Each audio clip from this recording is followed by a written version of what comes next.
Imagine, if you will, a time when empires rose and fell not in the familiar landscapes of Europe or Asia, but in the heart of West Africa. An empire so vast, it would stretch across a dozen modern-day countries.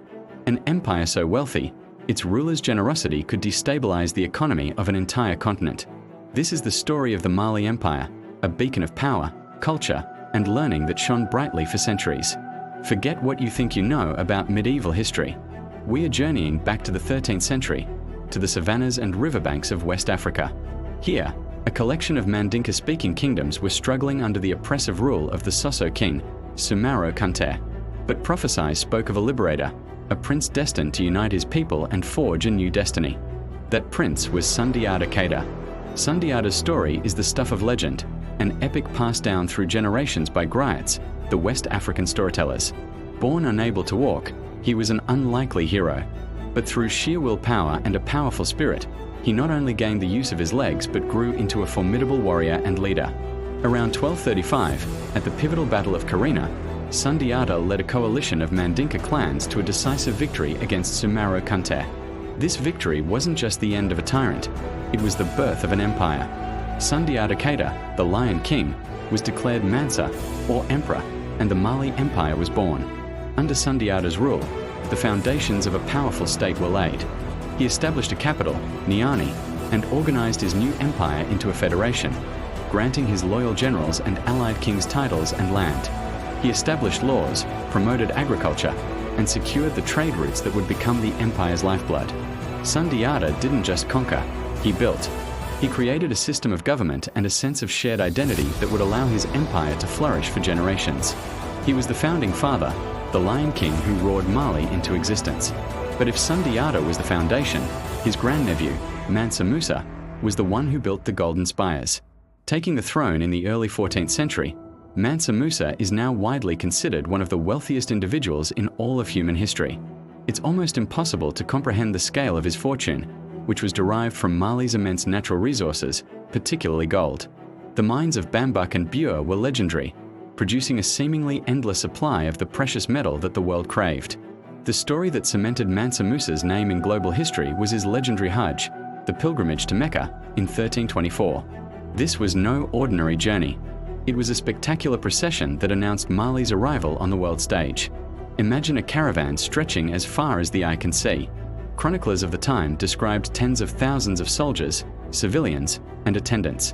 They say 12,000 servants, each carrying a staff of pure gold, marched before the Mansa.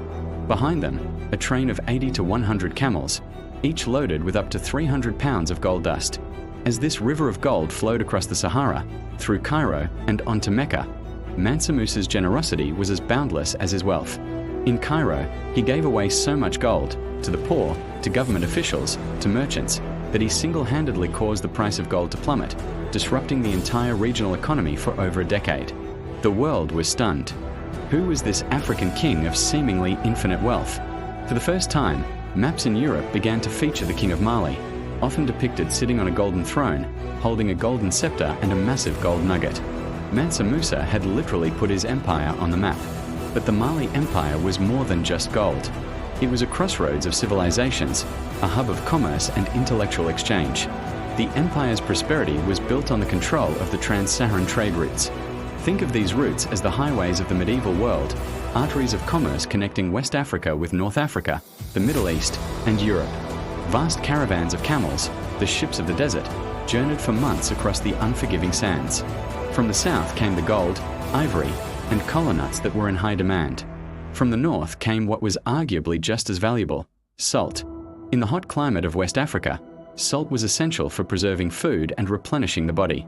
It was so valuable that it was sometimes traded for its weight in gold. This exchange of gold for salt was the economic engine of the empire. And at the heart of this vibrant trade network stood legendary cities, jewels of the Sahara.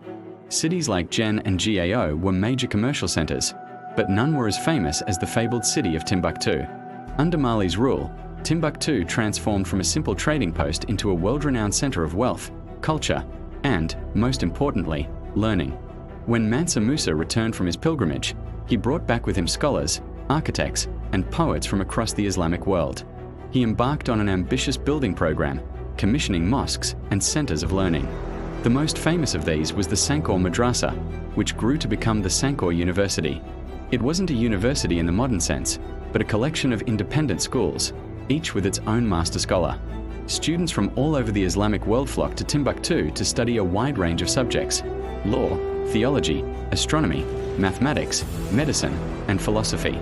The city became a major hub for the book trade. Scribes and copyists were numerous, and private libraries were a sign of status and intellect. It is said that books were the most profitable item to be traded in Timbuktu. This was a place where knowledge was treasured as much as gold. Timbuktu wasn't just a myth. It was the intellectual and spiritual capital of a thriving African empire, a testament to a time when West Africa was a global center of scholarship. So, what happened to this great empire? Like all empires, Mali eventually faced challenges from both within and without. The sheer size of the empire made it difficult to govern. After Mansa Musa's death, a series of less capable rulers led to internal disputes over succession. Rival factions weakened the central authority, and powerful vassal states on the empire's periphery began to break away. External threats also grew. To the north, the Tuareg people captured Timbuktu in the mid-15th century, a major blow to the empire's prestige and economy. To the east, the rising power of the Songhai people, based in the city of Gao, began to chip away at Mali's territory. Under the leadership of figures like Sunni Ali, the Songhai Empire would eventually eclipse Mali as the dominant power in the region. By the 16th century, the Mali Empire had shrunk back to its Mandinka heartlands, a shadow of its former glorious self. But the decline of its political power does not mean the end of its story. The legacy of the Mali Empire is profound and continues to resonate in West Africa today. Its systems of law and government influenced subsequent states, including the mighty Songhai Empire. The social structure and the oral traditions preserved by the griots keep the stories of Sundiata and Mansa Musa alive. Perhaps most significantly, the empire played a crucial role in the spread and establishment of Islam in West Africa. While traders had brought the religion earlier, it was the Mansars of Mali who adopted it as a court religion, blending it with traditional beliefs and embedding it into the cultural fabric of the region. The centers of learning they established, like Timbuktu, ensured that a rich tradition of Islamic scholarship would flourish for centuries. The story of the Mali Empire is a powerful reminder that history is not monolithic. It's a vibrant, global tapestry, and for a glorious period, some of its brightest threads were woven in West Africa.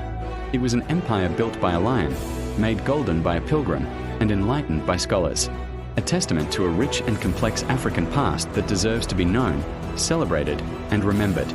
Thank you so much for watching. If you found this journey into history as fascinating as I did, please hit that like button, subscribe for more stories from our incredible world, and share your thoughts in the comments below. See you next time.